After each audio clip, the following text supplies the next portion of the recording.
10월 마지막 수요일 그리고 11월의 수요일 저녁에 하나님께서 허락하시면 우리는 네 차례에 걸쳐서 우리가 믿고 고백하고 주님이라고 우리가 부르는 보혜사 성령 하나님에 대하여 함께 묵상하고 또 그를 통하여 우리가 무엇을 기도하고 무엇을 간구해야 하는지 함께 묵상하도록 하겠습니다. 오늘은 그 첫 번째 시간으로 예수님께서 보혜사 성령을 제자들에게 그리고 나중에 보면 그 제자들을 통하여 예수 그리스도를 믿는 오늘 우리에게도 약속하신 그 약속이 어떤 의미가 있는지, 그리고 그 약속이 정말로 우리 가운데 성취되기 위하여 우리가 어떤 마음을 가져야 하는지 함께 묵상하도록 하겠습니다. 오늘 본문에 관하여 하나하나 살펴보기 전에 먼저 주목해야 될 바는 요한복음 13장에서 17장의 이 단락은 마태, 마가, 누가복음에는 거의 기록이 없는 사도 요한이 정말 예수 그리스도께서 이 땅에 오셔서 우리를 위하여 하신 일이 무엇인가를 새롭게 생각하면서 이전의 복음서들이 충분히 전해주지 못했던 그런 측면을 기록한 내용입니다. 6월절 만찬에서부터 겟세마네 동산에서 예수님이 기도하시던 그 시간에 있었던 일들 가운데 주님께서 제자들에게 베풀어 주신 풍성한 이 교훈과 약속, 위로의 말씀을 13장부터 17장에서 기록하는 중에 오늘 14장이 들어가 있는 것입니다. 13장 1절을 보면요, 6월절 전에 예수께서 자기가 세상을 떠나 아버지께로 돌아가실 때가 이른 줄 아시고 세상에 있는 자기 사람들을 사랑하시되 끝까지 사랑하시니라.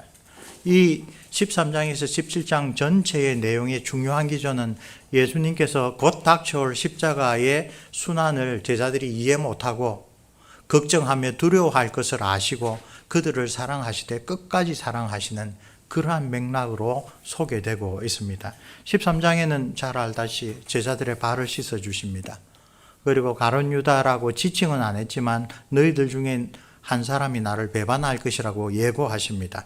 그리고 제자들에게 깜짝 놀랄 이야기를 하시는 게 내가 이제 가는 길에는 너희들이 따라오지 못한다고 이야기를 합니다. 열렬한 베드로가 곧 이야기하죠. 내가 목숨을 내어놓더라도 주님을 따르겠습니다 라고 하니 주님께서는 그때 뭐라고 이야기를 하십니까? 오늘 닭 2번 얼기 전에 네가 3번 나를 부인하리라. 천청병력 같은 이야기를 하십니다. 그런 이야기를 듣고 있던 제자들의 마음은 불안합니다. 이 제자들은 이제 6월절이 지나고 예수님이 왕이 되셔서 자기들은 고관대작이 될 그러한 기대를 가지고 있는데 거꾸로 예수님은 이제 곧 자기가 죽을 것이며 또 그 순환의 길을 갈 때에 아무도 너희들은 나를 따라오지 못할 것이며 계속 예상과는 다른 걱정스러운 이야기를 하십니다. 베드로가 가면하게 나섰는데 칭찬하지 아니하시고 오히려 네가 닭이 2번 얼기 전에 3번 나를 부인하리라고 그렇게 엄중한 말씀을 하십니다. 다른 제자들은 유구무원입니다. 뭐라고 말할 수도 없는 엄숙한 분위기고 걱정만이 계속되는 내용입니다. 그러자 14장에 들어가면 제일 먼저 예수님께서 다시 위로하십니다. 너희는 마음에 근심하지 말라. 하나님을 믿으니 또 나를 믿으라. 그리고 14장에서는 내가 지금 너희들을 떠나지만 그러나 떠나는 것은 너희들이 있을 거처를 마련하러 간다. 그 나중에 내가 다시 와서 너희들을 나와 내가 있는 곳에 영원히 함께 있게 하겠다고 이야기를 하는데 이 이야기가 지금 제자들에게는 도무지 이해되지 않는 말씀입니다. 그래서 도마 이야기가 나오고 그 다음에 빌립이 이야기를 하죠. 하나님의 얼굴을 딱 한 번이라도 보여주면 우리가 이렇게 무서워하고 두려운 마음이 사라질 겁니다. 하나님의 얼굴을 한 번만이라도 보여주십시오. 그때 예수님이 유명한 말씀하시죠. 빌립아, 이때까지 네가 나와 함께 있었는데 하나님을 보여달라고 하느냐? 나를 본 자는 아버지를 보았느니라. 그 말씀을 해 주십니다. 그리고 14장에서 우리가 오늘 읽었던 보혜사 성령을 보내주신다는 약속의 말씀은 이 전체 맥락을 보면 제자들을 위로하시기 위한 놀라운 약속입니다. 근데 이것은 단순한 위로의 차원에 그치는 것이 아니라 하나님께서 어떻게 우리를 구원하기 위하여 성부께서 구원의 계획을 세우시고 성자께서 오셔서 구원의 가장 중요한 조건을 만드시고 그리고 성령 하나님께서 오셔서 그 구원을 우리의 것으로 만들어 주시는지 삼위 하나님의 구속의 계획이 잘 나타난 것이 13장, 14장에서 계속되는 그런 내용입니다. 14장 26절을 보시면 보혜사 곧 아버지께서 내 이름으로 보내실 성령, 그가 너희에게 모든 것을 가르치고 내가 너희에게 말한 모든 것을 생각나게 하시리라. 성령이 오셔서 무슨 이야기를 하시는가? 우리가 학교에서 성경론을 배우면 구약에서 성령님께서 하시는 일은 대단히 많습니다. 천지를 창조하시는데도 가담하셨고요. 삼손이 사자의 입을 찢는 일에도 성령이 개입을 하셨고요. 부사렐과 오홀리압이 지혜로 그 성막에 사용되는 기구들을 만드는데도 성령께서 지혜를 주십니다. 성령께서는 정말로 다양한 일을 하시는데 신약에 와서 예수님은 그 성령께서 오셔서 나에 관하여 이야기를 하실 거다. 나를 증거하실 거다. 내가 또 다른 보혜사를 보내준다고 했는데 내가 너희들의 보혜사였다. 너희들을 돕는 자였다. 근데 그분이 오셔서 내가 한 일을 이어받아 두 번째 보혜사가 되실 거다. 라고 이야기를 하고 있습니다. 이 모든 것이 14장 27절에 이 두려워하는 제자들에게 그리고 오늘 우리에게도 평안을 주시기 위한 귀한 약속이었다라고 다시 한번 밝힙니다. 평안을 너희에게 끼치노니 곧 나의 평안을 너희에게 주노라. 내가 너희에게 주는 것은 세상이 주는 것과 같이 아니하니라. 너희는 마음에 근심하지도 말고 두려워하지도 말아라. 이때의 제자들의 심령을 잘 아시기 때문에 이런 평안의 언약을 주시지만 사실 이 세상에서 거룩하고 경건하게 살아가는 모든 자들에게는 핍박을 피할 수가 없으므로 세상과 불화함으로 여러 가지 근심 걱정에 쌓여 있으므로 이 평안의 약속은 오늘 우리를 위한 약속이기도 합니다. 그리고 15장에 그 유명한 참포도나무와 농부의 비유를 말씀하시죠. 그리고 16장에 장차 일어날 박해에 관한 유명한 예언을 합니다. 조금 있다가 내가 너희를 떠난 다음에 유대인들이 너희들을 회당에서 쫓아내고 유대인 공동체에서 축출해버리고 파문을 해버리고 너희를 잡아서 옥에 가두거나 심지어 죽일 텐데 그때 그렇게 너희들을 박해하는 사람은 그렇게 하는 것이 하나님을 올바르게 섬기는 도리라고 확신하고 너희들을 오히려 박해할 거다. 나 그것은 하나님이 누구신지를 모르고 또 예수 그리스도께서 누구신지도 모르고 하는 일이다. 그 말씀이 문자 그대로 바울에게 일어났죠. 이 바울은 사울로 있을 때에 나사렛 예수라는 십자가에 달려 죽은 저 이단자를 메시아라고 따르는 자들을 박해하고 죽이고 감옥에 가두는 것이 하나님을 섬기는 도리라고 확신을 했었습니다. 장차 일어날 일들을 이야기를 하셨고요. 17장에 이 단락의 대단원은 대제사장으로서 예수님께서 이 땅에서 제자들을 위하여 드린 기도, 그리고 나중에 17장 20절 보면 내가 비옵는 것은 이 사람들, 이 사도들만을 위함이 아니요 그들의 말로 말미암아 나를 믿는 자들도 위함이다. 오늘 우리를 위한 기도이기도 하다라고 하는 유명한 대제사장의 기도를 드립니다.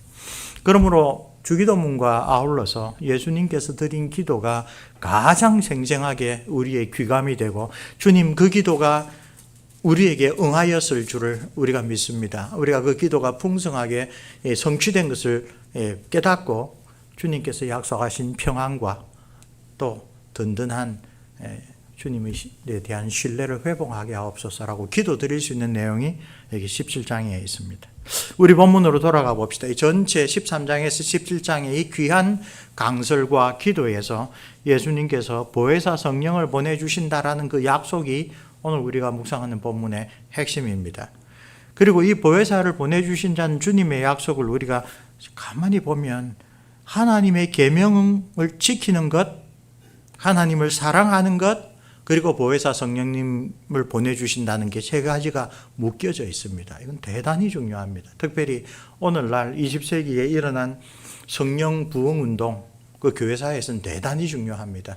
지식적으로 왜곡되어 있다가 정말 성령께서 지금도 역사하신다는 것을 방언이나 신유나 여러 가지 특별한 체험으로 깨닫는 것은 현대교회사를 바꾸어놓은 사실이기도 합니다. 그러나 동시에 우리 개혁교회에서 과연 그런 체험들이 예수님께서 약속하신 참 보혜사 성령에 대한 올바른 성경적인 가르침과 맞느냐라고 항상 우리가 걱정하는 것이 오늘 보혜사 성령님에 대한 약속은 무엇과 연결되어 있어요? 하나님의 계명을 지키는 것과 연결되어 있습니다. 그리고 내가 너희에게 전해준 그 계명을 지키는 것이 하나님의 언약 백성으로 가장 중요한 하나님을 사랑하는 것, 이웃을 사랑하는 것과 연결되어 있습니다. 보혜사, 우리를 도우시는 성령 하나님은 바로 계명을 지킴으로 하나님을 사랑하는 일과 아주 긴밀하게 연결되어서 지금 약속되고 있다는 것을 우리가 주목할 필요가 있습니다. 성령 하나님, 율법을 실천하는 것, 하나님을 사랑하는 것, 이 세 가지가 지금 예수님의 이 성만찬 이후에, 최후의 만찬 이후에 성령 약속에서 아주 긴밀하게 연결되어 있다는 것을 우리 15절 16절 봅시다. 너희가 나를 사랑하면, 사랑이 있습니다, 나의 계명을 지킬 것이다. 예수님을 사랑한다는 것을 우리가 아니라 예수님은 어떻게 평가해요? 예수님이 주신 계명을 지키느냐, 그걸로 평가합니다. 내가 아버지께 구하겠으니 그가 또 다른 보혜사, 예수님 보혜사로 오셨는데 예수님 하실 일을 계속하실 또 다른 보혜사를 우리에게 주사 영원토록 너희와 함께 할 것이다. 그것이 약속의 핵심입니다. 우리를 도우시는 분, 보혜사를 주신다는 약속은 우리가 예수님을 사랑하는 것, 곧 예수님께서 우리에게 주신 사랑의 이중계명, 하나님을 사랑하고 이웃을 사랑하라는 그 계명을 지키는 것과 직결되어 있습니다. 그리고 그것이 우리에게 위로를 주는 약속입니다. 9절 10절로 넘어가 봅시다. 15장입니다. 아버지께서 나를 사랑하신 것처럼 나도 너희를 사랑하였으니 나의 사랑 안에 거하라. 하나님 성부께서 성자를 사랑하셨습니다. 그 사랑을 본받아 성자께서 우리도 사랑하셨습니다. 그 예수님의 사랑 안에 거하라고 합니다. 그런데 그 사랑은 어떤 겁니까? 내가 아버지의 계명을 지켜 그의 사랑 안에 거하는 것 같이 너희도 내 계명을 지키면 내 사랑 안에 거하리라. 성부와 성자의 사랑의 핵심도 여기서는 사랑의 계명을 지키는 것으로 설명되어 있습니다. 그런 하나님의 사랑에 우리가 참여하여 거룩한 계명을 지킴으로써 그 사랑을 성부와 성자와 더불어 나누는 그 사랑에 우리도 참여하고 그 사랑을 누리는 것은 보혜사 성령께서 오셔서 우리에게 가능하게 해주시는 그런 사역이다 라고 이야기를 합니다. 우리 고대교회사를 배우면 그 삼위일체론을 확립하는데 큰 역할을 했던 이 가파도기아의 세 교부 가운데 그 우선적으로 인정되는 바실이라는 분이 있습니다. 이분은 주교이면서 신학자이면서 평생 수도사로 살았습니다. 그리고 이분은 수도사의 삶을 얼마나 강조했던지 모든 참된 그리스도인은 수도사다. 혹은 수도사는 참된 그리스도인의 전형이다. 이렇게까지 이야기를 했는데 그 당시에 수도는 결혼하지 않고 맛있는 거 먹지 않고 최소한의 음식만 먹고 옷도 화려한 것 입지 않고 집도 편한 거 입지 않고 그런 소위 영적으로 육적으로 고행을 하는 것이 수도사의 전형으로 보였습니다. 그 당시 가장 유명한 수도사는 하나님께 가까이 가려면 하늘에 가까운 데 있어야 된다라고 해서 커다란 기둥 꼭대기에 있어 수십 년 동안 밑에서 올려보내주는 물 마시고 밑에서 올려보내는 조그만 거 마시고 비와 모든 햇볕을 받으면서 수행하는 기둥 위에서 수행한 성자에서 주상 성자 시몬 같은 사람이 가장 존경을 받았습니다. 그러나 바실이라고 하는 이 교부는 하나님의 말씀을 잘 알았기 때문에 수도사의 첫 번째 의무는 그런 영적인 육적인 고행을 하는 게 아니라 이웃을 사랑하는 것이 수도사의 첫 번째 임무다. 힘들고 어려운 사람을 돕는 것이 자기가 금욕하고 금식하고 하는 것보다 훨씬 더 중요한 일이다. 그러므로 그분은 수도사로서가 아니라 예수 그리스도를 따르는 모든 제자로서 주님의 사랑 안에 거하는 것이 보통 사람은 할 수 없는 엄청난 일들을 해서가 아니라 정말 여기서 주님께서 말씀하신 대로 내가 성부의 계명을 지켜서 그 사랑을 입증한 것처럼 너희들도 내가 너희에게 준 사랑의 이중계명, 하나님을 사랑하고 이웃을 사랑하라는 그 이중계명을 지킬 때 너희들이 정말 주님을 사랑한다는 것이 입증된다. 그리고 그 일을 하게 하시는 분이 성령 하나님이시다 라고 아주 분명하게 가르친 것을 잘 알고 가르쳐 주셨죠. 그래서 그 바실 교부 덕분에 수도원의 규칙은 어떻게 하면 좀 더 힘들고 좀 더 괴롭고 좀 더 절제하고 이런 게 아니라 어떻게 하면 남을 돕고 가난한 사람들에게 필요한 일들을 공급하고 부자의 자녀든 가난한 농사꾼의 자녀든 똑같이 성경을 가르치고 그런 올바른 성경 중심으로 되어갔죠. 주님의 말씀이 우리에게 그걸 이야기를 합니다. 우리는 주님을 사랑합니다라고 하면서 이제껏 교회를 통해서나 혹은 여러 가지 대중매체를 통해서나 신앙이 좋다라고 하는 것을 무엇으로 평가하는지 한번 돌아볼 필요가 있습니다. 그런 많은 일들과 비교할 때 예수님 아주 분명합니다. 나를 사랑하느냐? 내 계명을 지켜라. 그것이 두 번째 보혜사인 성령께서 하시는 일이다. 바로 그 이야기를 하고 있습니다. 오늘 본문에서 보혜사 성령님이 또 특별히 우리가 기억할 것이 영원히 우리 가운데 거하신다. 우리 16절 17절 말씀이 있죠. 성령 하나님에 대한 예수님의 소개 가운데 아주 주목할 것이 내가 아버지께 구하겠으니 그가 또 다른 보혜사를 너희에게 주사 영원토록 너희와 함께 있게 하시리니. 영원토록 함께 있다. 하나님이 우리와 함께 있다라는 말을 히브리어로 내자로 임마누엘이라고 하죠.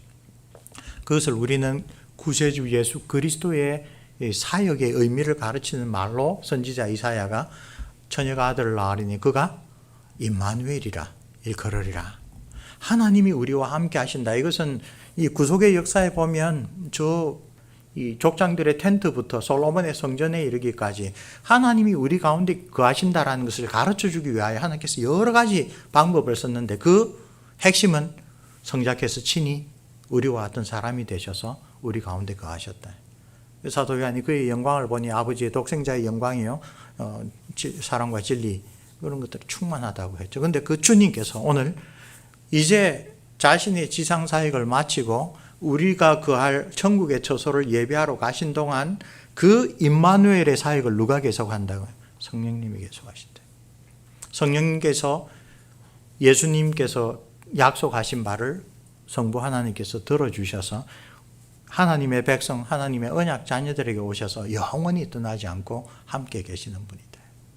신학교에서는 이것을 아주 중요하게 가르칩니다. 성부 하나님께서 모든 것을 계시하시고 공급하십니다. 그리고 그것을 받을 수 있는 유일한 길은 성자 예수 그리스도입니다.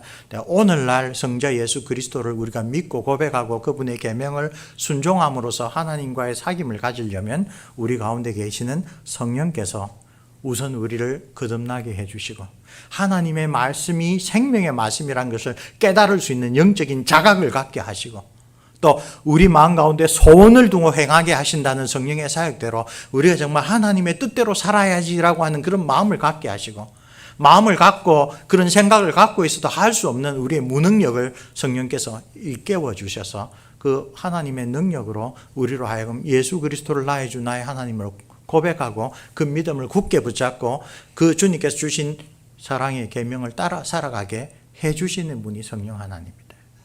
그러니까 우리의 신앙생활의 첫 걸음은 항상 성령과 더불어 시작하는 것이다.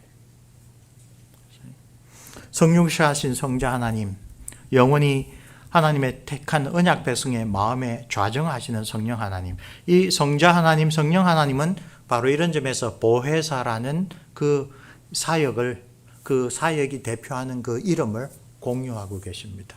성자께서 이루신 것을 우리에게 적응해 주시는 분이 성령 하나님입니다. 그래서 예수님 특별히 또 다른 보혜사를 주실 거다. 내가 너희들을 위한 보혜사이다. 근데 이제 오늘 밤이 지나면 십자가에 달리고 죽음의 권세에 있다가 그것을 깨뜨리고 일어나고 영광스럽게 하나님 우편에 올라가는 것으로 첫 번째 보혜사께서 하나님으로부터 받은 그 사명은 온전히 다 성취하십니다. 그것을 이 사도들에게 또 그들을 통하여 하나님을 알게 된 우리에게 적용시켜 주시는 그렇게 우리를 돕는 또 다른 보혜사는 성령 하나님이시다 라고 이야기를 하고 있는 것입니다. 17절을 보면 성령 하나님을 진리의 영이라고 가르칩니다. 그리고 26절을 보면 그 진리의 영이라는 이름과 함께 그리스도의 영이다라고 선포합니다. 보혜사 곧 아버지께서 내 이름으로 보내실 성령, 예수 그리스도의 이름으로 보내실 성령, 그가 너희에게 모든 것을 가르치고 내가 너희에게 말한 모든 것을 생각나게 하시래. 앞서도 말했지만 성령의 사역은 구약 성경을 훑어보면 대단히 다양합니다. 심지어 영감을 받은 성도들은 구약에 겨울이 지나고 따뜻한 봄이 와서 이 땅이 얼었던 땅이 녹고 다시 생명력이 움트는 그런 사역도 다 성령의 사역이라고 합니다.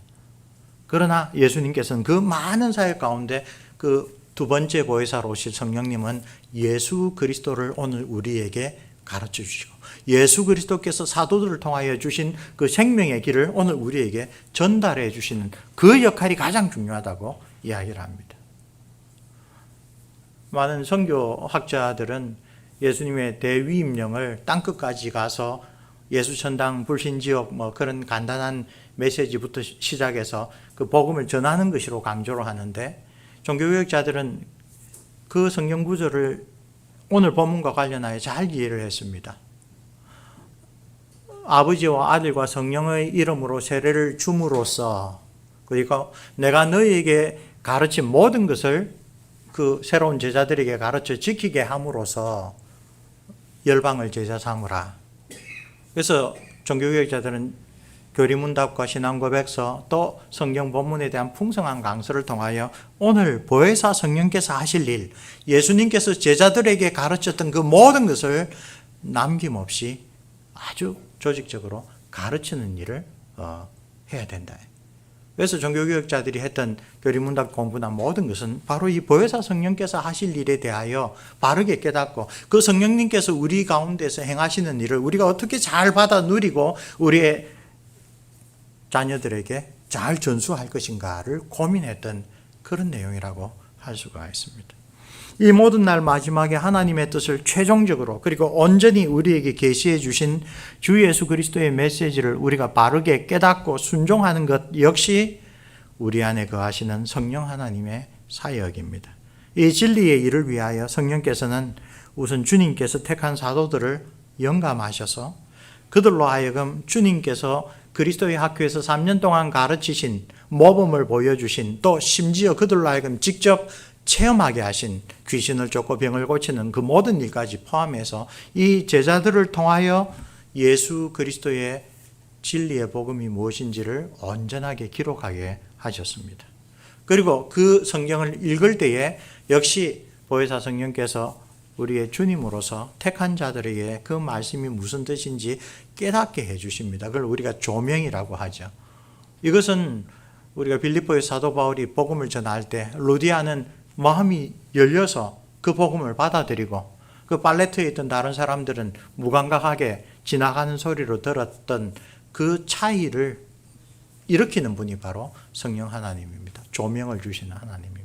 우리가 신앙생활을 오래 했어도 어떤 말씀은 정말 나의 삶을 뒤흔들어서 우리에게 있어야 될 참된 회개와 그리스도에 대한 믿음을 더욱더 굳건하게 하는 그런 메시지가 되고, 어떤 말씀은 내가 틀림없이 예배를 드리고 설교 시간에 들었는데 마치고 식사하고 나면 그 메시지가 하나도 없는, 주님께서 말씀하신 길가에 뿌려진 씨앗처럼 변하는 것도 성령 하나님께서 나를 붙들어 주셔서 그 말씀을 나에게 비춰주시는가, 그 차이에 달려 있습니다. 그러므로 시편 119편에서 내 눈을 열어 주의 율법에 기이한 것을, 원더풀한 것을 보게 하소서라는 그 기도가 바로 성령님을 간절히 사모하는 마음으로 예배에 임하고 말씀 묵상에 임하는 우리의 실천과 아주 연결되어 있다라는 것이죠. 영광과 조명을 통하여 성경 말씀을 오늘 우리에게 주신 것이 두 번째 보혜사 성령님께서 모든 시대 교회를 위하여 행하신 일입니다. 그런데 이것이 완성된 것으로 끝나지 않고 이 말씀을 읽고 듣고 묵상할 때에 역시 우리 가운데 역사하시는 성령 하나님의 사역이 있느냐 없느냐, 그것이 제자들을 위로하기 위하여 보혜사 성령을 약속하신 주님의 약속이 객관적으로는 이루어졌지만 오늘 우리 한 사람 한 사람에게 정말 실질적으로 체험적으로 이루어지느냐, 그 여부를 결정하게 될 것입니다. 오늘 본문의 18절, 19절, 20절을 한번 보십시오. 성령님을 소개하면서 우리를 그리스도와 연합시켜 주시는 분이 보혜사 성령 하나님이라고 가르쳐 주십니다. 우리 주 예수 그리스도는 성부 하나님과 온전한 연합을 증거하실 뿐만 아니라 성령으로 예수 그리스도와 신령하게 연합된 그리스도인들이 그 성부, 성자, 성령, 성삼위 하나님의 연합에 참여할 것이라고 선언하십니다. 20절 말씀, 그날에는 내가 아버지 안에, 너희가 내 안에, 내가 너희 안에 있는 것을 너희가 알리라. 이게 신학적인 지식으로 아는 게 아니라 신령한 삶의 체험으로 아는 것이죠. 이 신령한 연합은 참으로 다양한 모습으로 증거되지만 특별히 오늘 본문은 처음에 이야기했던 것이 정말 내가 성부와 성자와 성령 삼위 하나님의 사랑의 연합 안에 참여하고 있는 참된 하나님의 자녀인가 여부는 오늘 뭐라고 이야기를 합니까? 첫 구절과 마지막 구절에서 나의 계명을 지키는 자라야 나를 사랑하는 자니. 21절 말씀이죠. 나를 사랑하는 자는 내 아버지께 사랑을 받을 것이요 나도 그를 사랑하여 그에게 나를 나타내리라. 놀라운 위로와 약속을 주시면서도 그 위로와 약속은 교회를 다니면 저절로 된다고 이야기를 하지 아니하고 나를 사랑하느냐? 내 계명을 지키고 있느냐? 그러면 그는 틀림없이 주님께서 두 번째 보혜사로 주신 성령께서 역사하시는 그러한 주님의 놀라운 축복을 받아 누릴 것이다라고 이야기를 하고 있습니다. 여기 어젯밤에 귀국했는데 오기 전에 시드니에 70세 이상만 가입하는 시니어 모임이 있습니다. 목사님들도 은퇴하신 목사님, 장로님들도 은퇴하신 장로님, 은퇴하신 권사님들이 수십 명이 모여서 매달 한 번씩 예배 드리고 또 그 특별한 선교지를 결정하여 꾸준히 후원도 하시고 교회 여러 가지 일들을 서로 돕기도 하시고 중보기도도 하시고 또 기독교인으로서 사회에 도움이 되는 활동도 하십니다. 장로로서 권사로서 혹은 목사로서 평생을 하여 가셨는데 이제 은퇴하여 좀 개인적인 취미생활도 하고 또 여러 여행도 하고 하실 수 있는 분인데 그분들 마음속에는 성령께서 소원을 두시고 행하게 하시는 역사하심이 있었던 겁니다. 그래서 자기들 돈 내가지고 그런 일들을 열심히 하면서 함께 모여서 초교파적으로 그런 마음을 가진 사람들이 신학적인 견해가 좀 다르더라도 이런 봉사활동하는 것에는 마음을 열어놓고 함께 하시는 것을 보았습니다. 초청을 받아서 하나님의 은혜에 대하여 설교하면서 이분들이 정말 성령님께서 보혜사로서 아직도 우리 가운데 역사하시는 증거들이다. 나이가 70, 어떤 분은 80, 식사 시간에 보니까 제가 태어난 해에 서울대 들어가신 장로님이 앞에서 식사하고 계시더라고요. 그런 연로하셨는데도 이 일이 내가 평생 살면서 하나님의 은혜로 해왔던 일이고 계속 해야 되는 일이다라는 그런 생각은 세상이 줄 수 있는 생각이 아닙니다. 그리고 그런 생각을 가지고 주님께서 주신 사랑의 섬김을 계속 하는 것이 주님께서 이야기하는 대로 나를 사랑하는 자, 내 계명을 지키는 자에게 나도 그에게 나 자신을 드러내리라. 부족한 점이 많이 있고 연약한 점이 많이 있지만 그러나 주님을 사랑하는 마음으로 섬기고 헌신하는 그런 모습에서 주님께서 그들을 사랑하시는구나. 정말 그런 분들 보면 나이가 많다라는 것이 주님의 사랑을 누리고 주님과 연합하는 그런 신령한 교제에 아무런 장애가 될 수가 없는 것이구나. 그걸 깨닫게 됩니다.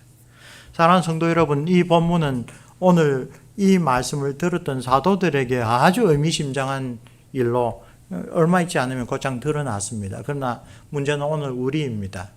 우리는 과연 예수님께서 정말 자기의 온전한 순종을 통하여 하나님께로부터 받은 그러한 축복의 약속, 위로의 약속을 이렇게 베풀어 주셨는데 우리는 그 약속을 누리고 살아갑니까?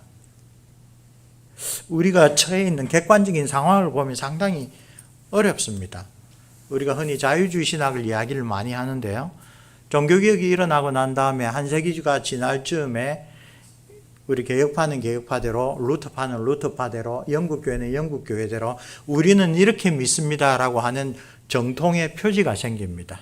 우리로 말하자면 1618년, 19년에 나온 도르트 신조가 개혁교회 신조 가운데 제일 마지막에 나온 것이죠. 장로교회는 그 이후에 1643년부터 웨스트민스터의 표지문서가 나오죠. 루터파는 1580년에 이것이 올바른 성경 해석이고 우리 루터파는 이렇게 믿어야 올바른 교회다. 이런 것들이 각 진영마다 생깁니다. 그 시대에 그러나 동시에 과학혁명도 일어나고 과학혁명으로부터 이 계몽주의가 싹트기 시작했습니다. 그리고 계몽주의 사상으로 서양에서부터 온 세계를 석권하게 된 사상이 나타났는데 하나는 성경과 성경에 대한 연구를 통하여 이것이 진리다라고 교회가 고백한 것에 얽매이지 말고 성경을 좀 우리의 냉철한 이성으로 연구를 해보자.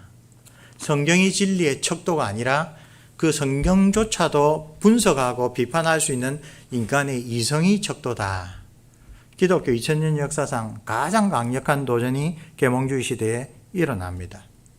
그래서 그들은 그 책에서 나온 이름입니다. 좀 신학도 자유롭게 합시다 라는 말에서 자유주의 신학이라는 게 나옵니다. 그리고 자유롭게 그 신학을 한 결과가 곧바로 무엇이냐? 성령께서 하신 사역, 두 번째 보혜사로 오셔서 예수 그리스도께서 사도들을 가르쳤던 모든 내용을 기억나게 하셔서 사도들을 통하여 이것이 하나님의 구원의 진리다라고 기록한 성경의 권위를 허무는 일을 했습니다. 계몽주의가 나타나 기독교를 무너뜨릴 때 제일 먼저 한 게 성령을 부정하는 것이었습니까? 이게 뭐 성령의 영감으로 되었다라고 하면 내 생각을 성경에 맞춰야 되겠죠. 그러나 계몽주의 이래로 자유주의 신학자들은 내 생각에 따라 성경을 맞추기 시작합니다. 그래서 마음껏 빼고 더하고 합니다. 자유주의 신학자 가운데 가장 대중적으로 유명한 사람이 아돌프 폰 하르낙이라는 사람입니다. 그 사람은 성경을 호두에 비유합니다. 호두는 딱딱한 껍질이 있고 안에 알맹이가 있죠. 성경에서 오늘 19세기, 20세기를 살아가는 우리에게도 여전히 진리는 뭐냐? 산상보험과 같은 예수 그리스도의 윤리적인 가르침이다. 예수님이 동정여에 따셨다, 무리를 걸으셨다, 죽으셨다가 다시 살아나셨다. 이것은 그 예수의 가르침이 얼마나 귀한 것인 것을 보관하기 위하여 만들어낸 그 껍질 같은 거다. 우리는 지금 껍질을 주목해서는 안 된다. 알맹이를 봐야 된다. 그러자 기독교는 인간학이 되었고 윤리학이 되어버렸습니다. 나사렛 예수는 아주 위대한 사람 중에 하나로 격화되었습니다. 보혜사 성령을 약속하셨던 첫 번째 보혜사가 아예 보혜사가 아니고 하나님이 보내신 구세주도 아니게 되어버렸죠. 그 이래로 오늘 우리가 살아가고 있는 시대를 한번 개관해 보면 여전히 하나님의 은혜로 개혁주의 신앙인들이 남아있고 또 미국에서는 근본주의로 사람들이 이 이성에 의하여 성경을 허무는 성령을 부정하는 사람들을 물리치는 운동도 있고 했지만 우리가 모두 어느 정도 알고 있듯이 기독교 안에서도 다수는 성령이 지금 역사하신다. 성령이 우리를 그리스도와 연합시켜 주신다. 성령께서 우리가 성경을 읽고 듣고 묵상할 때 우리 마음에 빛을 비추어 주셔서 하나님의 진리를 깨우쳐 주신다. 이런 것들을 믿지 아니한 사람이 다수가 되었습니다. 그렇죠? 그걸 믿지 아니하니 예수님께서 말씀하신 그 조건, 나를 사랑하면 내 계명을 지킬 것이다. 내 계명을 지킴으로써 나를 사랑한다는 것을 보여주면 나도 그에게 나를 나타낼 것이다. 살아계신 하나님과 우리가 정말 신령한 인격적인 교제를 나눈다라고 하는 그런 생각 자체가 이제 미신이고 지나간 생각으로 치부되는 게 기독교의 다수파의 이야기입니다. 배교의 시대를 우리는 살고 있습니다. 그런 점에서. 문제는 그런 사람들을 비난하고 배척하는 것이 우리의 임무가 아니라 우리는 어떻게 이런 시대에도 주님께서 약속하신 성령, 보혜사 성령을 체험하면서 그분의 힘을 우리가 정말 받아 누리면서 예수 그리스도의 그 사랑의 계명을 우리는 실천하며 살아갈까? 그런 가운데 정말 위로를 위하여 주신 이 약속이 우리에게도 위로가 되고 우리에게도 평안을 주고 우리에게도 영원한 소망을 남에게 가면 갈수록 더 분명하게 보여주는가? 그것을 우리의 삶을 통하여 체험하고 아직 그것을 알지 못하는 우리의 자녀들, 우리 주변의 이웃들에게 우리의 진정에서 우러나온 말로 우리의 삶으로 증거하는 것. 그게 우리에게 주신 주님의 뜻이지요. 그리스도인이 어떻게 참된 경건을 실천하면서 주님께서 약속하신 보혜사 성령 하나님의 그러한 살아 움직이며 역사하시는 것을 늘 새롭게 체험할 수 있을까요? 그게 오늘 우리에게 던져주신 이 말씀을 우리에게 적용할 때 진지하게 생각해야 될 메시지입니다. 오늘날 오히려 비성경적인 혹은 거짓된 성령 체험들이 많이 돌아다닙니다. 그래서 답답한 가운데 있는 사람은 성령이라는 존재를 갑자기 자기가 예상도 못한 방언으로 깨닫기도 합니다. 신유를 통하여 낫기도 합니다. 우리가 그동안 많이 살펴보았듯이 박재봉 목사님이라고 아십니까? 한국의 김익도 목사님만큼 신유를 많이 하신 분이죠. 그분은 자기가 신유 기도를 해준 사람들의 이름을 다 적어놨다가 3년 후에 가서 보면 그 가운데 교회 나온 사람은 15%도 안 된다고 그랬죠. 그러한 그 역사를 통하여 성령의 존재를 체험할 수도 있지만, 그러나 주님께서 오늘 보혜사 성령님을 약속해 주신 것은 정말 예수 그리스도의 계명을 우리가 순종하는 마음으로 지킴으로 주님에 대한 사랑을 확인하게 해주시는, 그래서 주님과 우리가 정말 신령한 인격적인 교제를 나눈다라고 우리의 마음 가운데 구원의 확신과 하나님 나라의 소망을 분명하게 새겨주는 그러한 성령 하나님을 오늘 우리는 얼마나 체험하며 살아가고 있습니까? 얼마나 의지하며 살아가고 있습니까? 그렇지? 오늘 말씀을 보면서 기본적으로 우리의 연약함을 너무나 잘 아시는 주님께서 우리를 위로하고 격려해 주시고 힘들고 어려운 세상살이 가운데도 평안을 주시기 위하여 우리에게 무엇보다도 귀한 보혜사 성령 하나님에 대한 약속을 주셨다. 그 약속은 믿음으로 그 약속을 붙잡는 자, 그 약속을 통하여 깨우쳐 주신 대로 주님의 사랑을 본받아 우리도 주님께서 주신 사랑의 계명을 얼마나 개인적으로나 가정적으로나 교회적으로 실천하는가, 거기에 오늘 우리는 그 성령 하나님의 놀라우신 이 능력을 체험할 수 있게 하신다. 기도 제목 가운데 하나가 되어도 됩니다. 믿는 자 가운데 하나님이 기뻐하시는 일을 하고자 하는 소망을 주시는 성령 하나님, 우리에게 소망을 주시고 그 소망을 따라 우리가 순종할 때 우리의 연약함을 불쌍히 여기셔서 주님의 힘으로 우리가 그 뜻을 실천할 수 있도록 해 주옵소서. 우리가 드려야 될 기도 가운데 가장 중요한 기도 가운데 하나가 아닌가 생각합니다. 자, 오늘 본문을 따라서 우리 함께 기도를 드리도록 하겠습니다. 한번 한 페이지 넘겨주시기를 바랍니다. 우리 화면을 보면서 기도의 내용을 우리 마음에 새기면서 우리의 믿음을 더해서 우리 한 목소리로 기도하겠습니다. 거룩하신 보혜사 성령 하나님, 주 예수 그리스도의 약속대로 우리에게 오셔서 우리와 함께 거하시옵소서. 거룩한 말씀으로 날마다 우리의 어두운 마음을 밝혀주시고 주님의 뜻에 순종하고자 하는 열심을 늘 새롭게 불러 일으켜 주시며 주께서 명하신 사랑의 계명을 실천하는 거룩한 하나님의 거룩한 백성이 되게 하옵소서.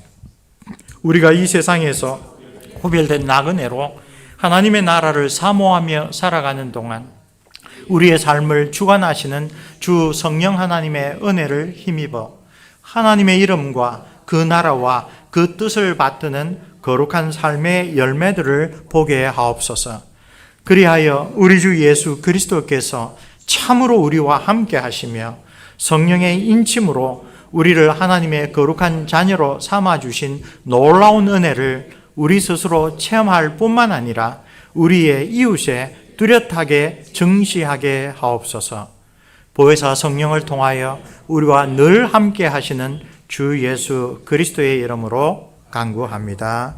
아멘. 성도들의 경건 생활을 위한 중보 기도입니다. 오늘 오신 분들이 우리 같은 은혜개혁교회 모든 성도들을 위하여 중보 기도하신다, 그런 마음으로 우리 성도들이 매일매일 경건 생활을 위한 기도, 첫 번째 기도입니다. 그 다음에 그 기도만이 아니라 그 가운데 성령 하나님께서 역사하셔서 우리가 예수 그리스도를 닮아가는 참된 경건의 성장이 있도록, 그리고 특별히 저도 참 늘 반성합니다. 중보 기도하는 실천이 우리 매일매일 있도록 우리 모인 우리들이 먼저 모든 성도들을 위하여 중보하고, 또 우리 모든 성도들이 이렇게 매일의 경건 생활, 매일의 성화의 체험, 그리고 다른 사람을 생각하여 엎드려 중보하는 그런 기도 생활이 있도록 우리 함께 기도하면 좋겠습니다. 우리 첫 번째 기도 제목부터 뒤에 잘 보이십니까? 우리 한 목소리로 기도하겠습니다. 마지막에 제가 기도 마무리하겠습니다. 첫 번째 기도 제목입니다. 거룩하신 성령 하나님, 날마다 주님과 동행하는 영생의 교제를 누리지 못하면 우리의 대적은 강력하게 우리를 유혹하며 헛되고 불경건한 생각과 말과 행위에 빠져들게 합니다. 보혜사 성령의 도우심을 간절히 바라면서 날마다 말씀으로 우리를 일깨워 주시는 은혜를 간절히 사모하며 풍성히 누리게 인도하여 주옵소서. 두 번째 같이 기도합니다. 믿음의 눈을 밝히 떠 영광 중에 계신 우리 주님을 바라보게 하시고 하나님의 참된 형상이신 예수 그리스도의 거룩한 삶을 우리도 본받게 하옵소서. 그 받으신 고난을 통하여 순종을 배워 온전하게 되신 우리의 구세주의 삶을 우리도 신실하게 따라갈 수 있도록 보혜사 성령께서 우리를 그 능력으로 늘 붙잡아 주옵소서. 우리를 거룩하게 하시는 보혜사 성령 하나님, 우리 주님께서 친히 이 땅에서 보여주신 모범대로 우리도 하나님 나라와 그 뜻을 위하여 열심히 기도하게 하옵소서. 하나님을 사랑하는 참된 신앙으로 우리의 이웃들을 간절하게 사랑하여 그들의 영적인 필요를 위하여 간절하게 기도하게 하옵소서. 무엇보다도 생명의 길로 돌아와야 할 우리의 사랑하는 사람들을 위하여 중보하게 하옵소서. 우리 주 예수 그리스도의 이름으로 이 모든 기도를 드립니다. 아멘. 제가 성경 공부 모임을 호주로 이민한 다음에 계속 학생들 중심으로 했습니다. 지금이 49번째 모임인데 어떤 모임은 한 2달 하면 교제를 끝내고 지난주에 마쳤던 베드로전서 같은 경우는 10번 모였습니다. 2달 조금 넘죠. 제가 썼던 교리문답으로 배우는 그 장로교 신앙은 40과니까 거의 1년 가까이 모여서 했습니다. 그거 할 때 항상 찬양 드리고 끝에 또 기도 드리고 하는데 기도를 찾다가 종교개혁자 토마스 크랜머, 캔터베리 대주교이고 영국의 예전을 만든 사람입니다. 그 다음 페이지 보시면 저 오른쪽 아래에 The Book of Common Prayer, 공동기도라고 번역되는데 이건 영국 국교회가 예배 드릴 때 쓰는 책입니다. 거기에 토마스 크랜머라고 하는 뛰어난 개혁주의 신학자가 좋은 기도들을 1년 내내 그 절기에 맞춰서 그래 쓴 기도가 있는데 언제부턴가 그 기도를 우리가 마지막 기도로 드렸는데 지금 번역된 것은 옛날 그 16세기에 비하면 상당히 현대화된 내용인데 그 내용들이 참 성경적이라서 성경 공부 마지막에 항상 저 기도를 함께 드리고 마치는데 이번 기도회 때 우리 성도님들과도 함께 기도 드리면 좋겠다 싶어서 좀 소개합니다. 노란색으로 되어 있는 것이 강구의 내용이고 앞에는 신앙 고백의 내용입니다. 제가 신앙 고백의 내용을 먼저 기도드리면 우리 모두 비오니부터 시작하는 강구의 내용을 함께 기도드리겠습니다. 영원하신 하나님, 주님께서는 그리스도를 통하여 온 세상에 주님의 영광을 드러내셨나이다. 비오니 우리가 굳센 믿음으로 인내하며 영원한 생명으로 인도하는 십자가의 진리를 전하게 하소서. 전능하신 하나님, 그리스도께서는 목숨을 바쳐 온 세상을 구원하셨나이다. 비오니 우리가 그리스도를 본받아 이웃을 섬기며 주님의 영광을 드러내게 하소서. 주 하나님, 주님께서는 믿는 사람들을 언제나 보살피시고 지켜주시나이다. 비오니 우리로 하여금 이 땅에 하나님의 정의와 평화가 이루어지기까지 끊임없이 기도하며 살아가게 하소서. 구원의 하나님, 주님께서는 그리스도 안에서 우리에게 새로운 삶의 길을 열어주셨나이다. 비오니 성령의 감화하심으로 우리에게 진실한 마음과 뜻을 주시어 주님을 예배하게 하소서. 우리 주 예수 그리스도의 이름으로 기도합니다. 아멘.